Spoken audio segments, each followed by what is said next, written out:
आप देख रहे हैं अनहोनी। अनहोनी में आज की कहानी हमारे साथ शेयर की है संदीप जी ने। तो चलिए बढ़ते हैं आज की इस कहानी की ओर।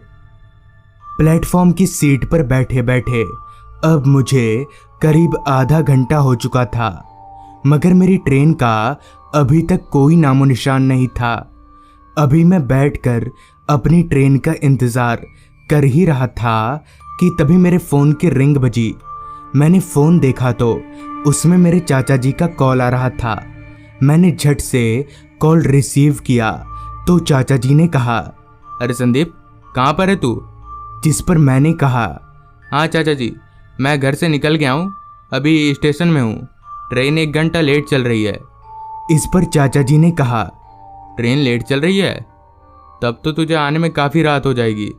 अच्छा ठीक है, यहाँ के स्टेशन पर उतरकर अगर तुझे कोई रिक्शा ना मिले तो मुझे कॉल करना, मैं आकर तुझे ले जाऊँगा।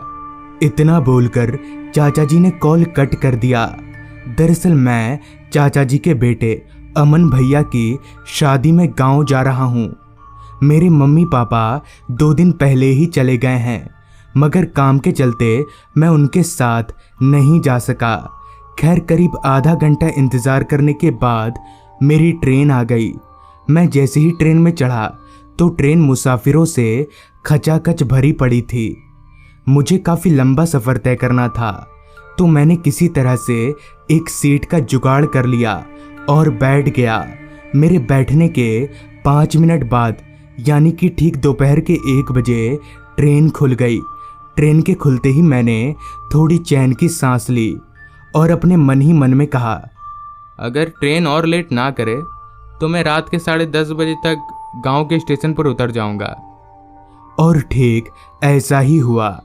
रात के 10:30 बजे मैं अपने गांव के स्टेशन पर उतरा।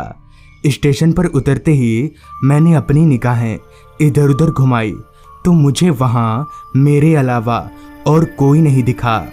ट्रेन से भी मेरे अलावा इस स्टेशन पर और कोई नहीं उतरा था। खैर मैं चलकर स्टेशन से बाहर निकला तो बाहर का माहौल और भी ज़्यादा सन्नाटे में डूबा हुआ था। अंधेरा तो इस कदर फैला हुआ था कि मानो ये इलाका इस दुनिया में हो ही ना।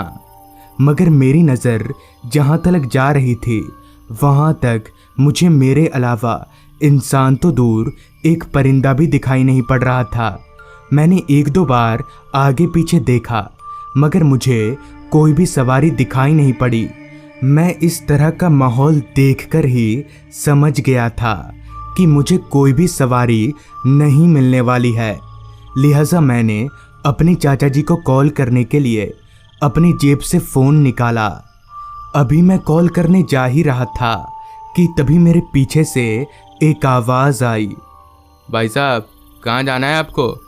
इस आवाज़ को सुनकर मैं झट से पीछे मुड़ा तो मेरे पीछे एक अधेड़ उम्र का आदमी खड़ा था। मेरे पीछे मुड़ते ही उस आदमी ने दोबारा से कहा, कहाँ जाना है भाई साहब?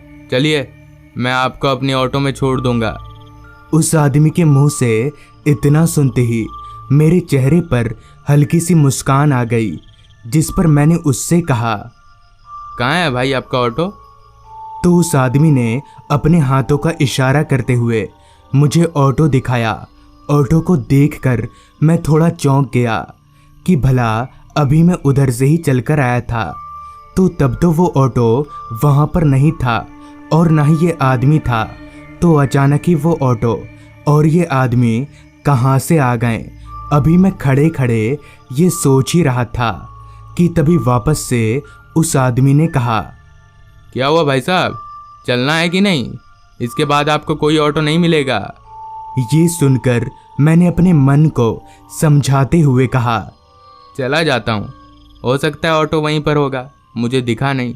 जिसके बाद मैं उसके ऑटो में बैठ गया और मेरे बैठते ही उस आदमी ने कहा, आपने बताया नहीं कहाँ जाना है? इस पर मैंने कहा, मुझे सीमपुर गांव के बड़े से पीपल के पेड़ के पास जाना है। मेरे इतना बोलते ही उस आदमी ने अच्छा ठीक है बोलकर ऑटो भगाना शुरू कर दिया।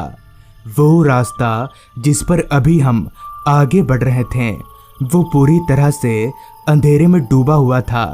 रास्ते के किनारे घने जंगल उस रास्ते को और भी ज्यादा भयानक बना रहे थे। लंबे लंबे पेड़ों के कारण चांद की हल्की रोशनी भी उस रास्ते पर नहीं आ पा रही थी। बस आ रही थी तो जंगलों से रात कीड़ों की आवाज़ें, जो इस माहौल को और भी ज़्यादा डरावना बना रही थीं। अभी हम आगे बढ़ ही रहे थे कि तभी मैंने एक बात नोटिस की। ऑटो का चक्का खड्डे में पड़ने के बावजूद भी मैं उछल रहा हूँ, मगर ऑटो ड्राइवर नहीं। मैंने जब और कुछ देर अपनी निगाहें उस ऑटो ड्राइवर पर टिका कर रखी तो मैंने देखा कि वो आदमी एक पुतले के समान बैठकर ऑटो चला रहा है। यहाँ तलक कि उसके आंखों की पुतलियाँ भी नहीं हिल रहीं।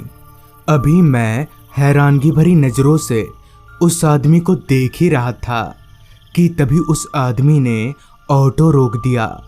ऑटो रुकते ही मैंने जब बाहर देखा तो बाहर मुझे घने जंगल के अलावा और कुछ भी नहीं दिखा, जिस पर मैंने उस ऑटो वाले से कहा, क्या बात है भाई साहब, आपने ऑटो क्यों रोका?